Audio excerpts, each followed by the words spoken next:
आप लोगों को के स्टोन क्लास में स्वागत है। इस चैनल को सब्सक्राइब एंड लाइक करना ना भूलें और बेल आइकन का बटन दबा दें। आज आपको प्रतिलेखन संख्या 35 और 36 लिखाएंगे 80 का स्पीड में। पेंसिल कॉपी लेकर तैयार हैं। Ready, last ready, start. बहनों व भाइयों, ग्राम पंचायतों की तरह पंचायत समितियों व जिला परिषदों के सदस्य मतदाताओं द्वारा सीधे चुने जाएंगे। पंचायती राज के प्रत्येक स्तर पर सभी पदों पर महिलाओं का 1/3 आरक्षण सुनिश्चित किया गया, अर्थात 33% महिला पंच, सरपंच, प्रधान, प्रमुख बन सकेंगे। अनुसूचित जाति व अनुसूचित जनजाति के लिए भी जनसंख्या के प्रतिशत में पद आरक्षित रहेंगे। पिछड़ी जाति के हेतु भी राज्य सरकार ने आरक्षण किया है। राज्य वित्त आयोग गठित होगा जो संसाधनों को देखकर पंचायती राज संस्थाओं को राज्य सरकार के करों की आय का हिस्सा दिलाने की सिफारिश करेगा। राजस्थान पंचायती राज अधिनियम 1953 एवं पंचायत समिति व जिला परिषद अधिनियम 1959 को समाहित कर तथा 73वें संविधान संशोधन के प्रावधानों को ध्यान में रखते हुए राजस्थान विधानसभा में नया पंचायती राज अधिनियम 9 अप्रैल 1994 को पारित किया गया, जो राज्यपाल महोदय के अनुमोदन के पश्चात 23 अप्रैल 1994 को राज्य में लागू हो गया। हमारे देश विशेषकर राजस्थान में पंचायती राज की आवश्यकता क्यों महसूस की गई, यह प्रश्न आज हमारे मन में कौंधता है। आज पंचायती राज इसलिए आवश्यक है कि इससे प्रशासन में जन सामान्य की सहभागिता बढ़ेगी। इससे लोकतंत्र की जड़ें मजबूत होंगी। गांव की आवश्यकता के अनुसार विकास योजनाएं बनेंगी। योजनाओं का क्रियान्वयन सब लोगों के सामने होगा। लोकतांत्रिक पद्धतियों में प्रशिक्षण पाने और जनतांत्रिक मूल्यों को ग्रहण करने का अवसर मिलेगा। ग्रामीणों का उत्तरदायित्व बढ़ेगा तथा इससे भ्रष्टाचार में कमी आएगी। अनुसूचित जाति, अनुसूचित जनजाति व अन्य पिछड़े वर्गों की प्रभावकारी सहभागिता से राजनैतिक, सामाजिक व आर्थिक खाई पटेगी।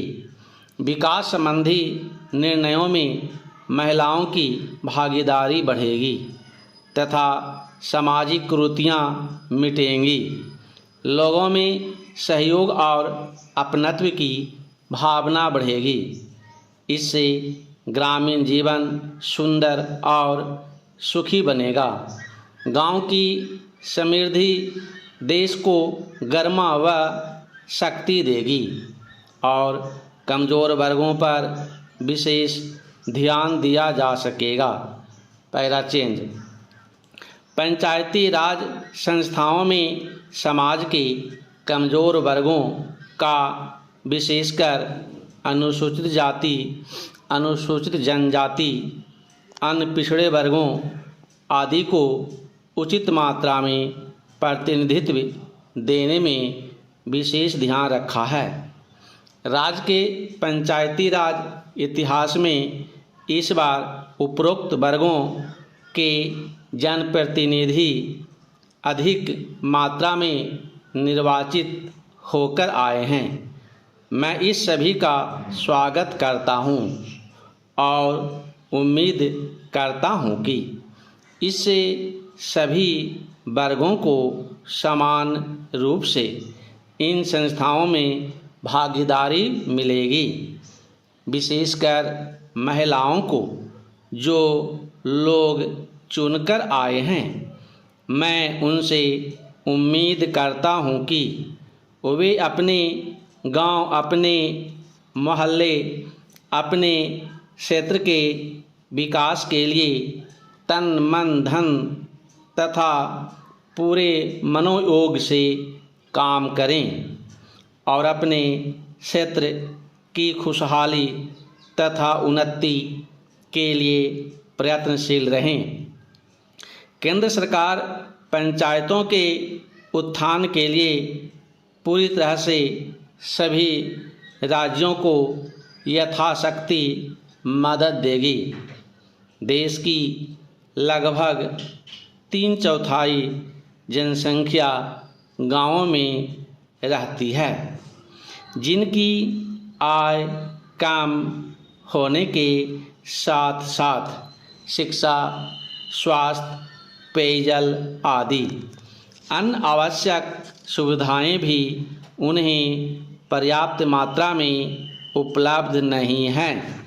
पहला चेंज, बहनों व भाइयों, ग्रामीण क्षेत्रों और ग्रामीणों विशेषकर अनुसूचित जातियों, जनजातियों, कमज़ोर वर्गों और गरीबी की रेखा से नीचे रहने वाले लोगों का विकास एवं गरीबी उन्मूलन भारत की विकास योजनाओं का प्रमुख उद्देश्य रहा है।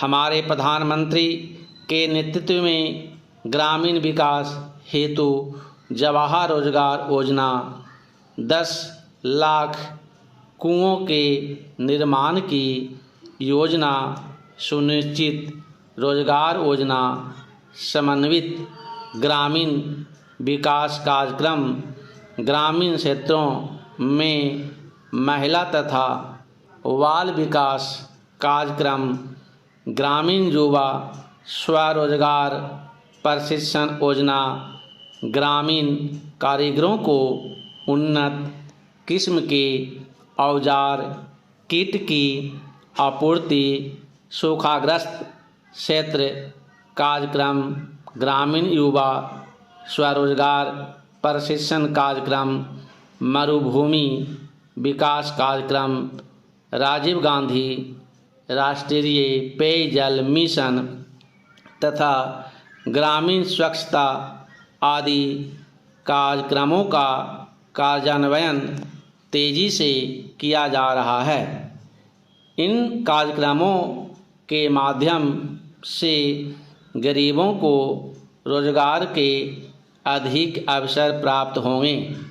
हमारे ग्राम प्रधानों के लिए केंद्र सरकार ने हर गांव में टेलीफोन उपलब्ध कराने की व्यवस्था की है, ताकि उन्हें राज्य के मुख्यालय तथा केंद्र सरकार के मुख्यालयों से संपर्क करने में कोई कठिनाई न हो। यदि कहीं यह सुविधा उपलब्ध नहीं है तो मैं कोशिश करूँगा कि वहाँ यह सुविधा उपलब्ध हो जाए। केंद्र सरकार ने संसद सदस्यों के माध्यम से सभी क्षेत्रों के विकास के लिए 1 करोड़ रुपया मुहैया कराने का जो कार्यक्रम बनाया है, उसके अच्छे परिणाम सामने आ रहे हैं और यह काम सभी पंचायतों के जरिए से ही होना है। हम तो चाहते हैं कि शासन का केंद्रीकरण न होकर विकेंद्रीकरण हो। सरकार की सत्ता सभी लोगों, विशेषकर हमारी पंचायतों के हाथ में हो। पहला चेंज, हमारे प्रधानमंत्री जी गांवों में उत्थान के लिए विशेष रूप से ध्यान दे रहे हैं। उन्होंने अपने इस बजट में ग्राम विकास के लिए काफ़ी अधिक धनराशि रखी है। आप जानते ही हैं कि प्रधानमंत्री जी ने अभी हाल ही में कई योजनाओं की घोषणाएं की है, जो आरंभ भी हो चुकी है, जिसमें से एक है वृद्धावस्था पेंशन। इसके तहत बुजुर्गों को 200 रुपये प्रति माह दिए जा रहे हैं। दूसरी योजना है जिस परिवार के एकमात्र कमाने वाले किसी व्यक्ति की मृत्यु हो जाती है तो उसे एक बीमा योजना के तहत 5,000 रुपये तथा 10,000 रुपये जैसा भी मामला हो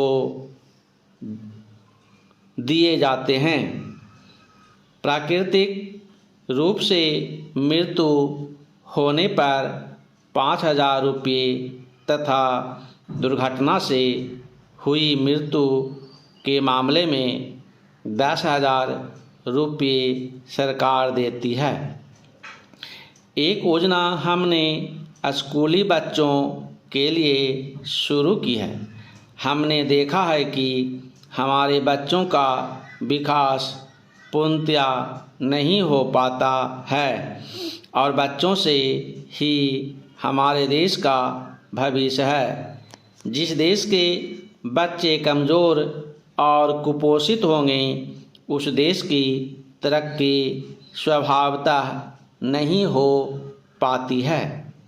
अतः हमने स्कूलों में बच्चों को दोपहर का भोजन देने की व्यवस्था की है और वैसे तो पंचायतों के माध्यम से हमने पहले से ही कई योजनाएं चलाई हुई हैं, जैसे कि महिला समृद्धि योजना, इंदिरा आवास योजना, मातृत्व लाभ योजना के दौरान 300 रुपये दिए जाते हैं।